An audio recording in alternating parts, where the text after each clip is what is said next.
ঈদ তো তখনই সুন্দর ছিল যখন বুঝতাম না জীবনে মানে কি, যখন মনে করতাম দিনের অর্ধেক সময় না খেয়ে থাকলে 2 দিনে একটি রোজা হয়।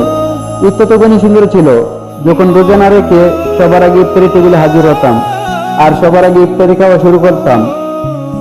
ঈদ তো তখনই সুন্দর ছিল যখন ঈদের নতুন জামা কাপড় কিনে দেওয়ার জন্য আব্বু আম্মুর কাছে কান্না করতাম আর মনে করতাম কেউ ঈদের নতুন জামা কাপড় পেলে হয়তো ঈদ শেষ হয়ে যাবে। ঈদ তো তখনই সুন্দর ছিল যখন অন্যদের সবাই ঈদের জামা কাপড় দেখলে হয়তো আলমারিতে লুকিয়ে রাখতাম।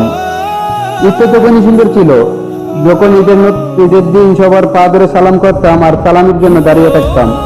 ঈদ তো তখনই সুন্দর ছিল যখন বড়দের দেখতাম আর তারা কত জায়গায় ঘুরতে যায়, তাদের কত টাকা, ভাবতাম কবে যে আমি বড় হব আর তাদের মতো করে জীবন সুন্দর করব, ঈদ পালন করব।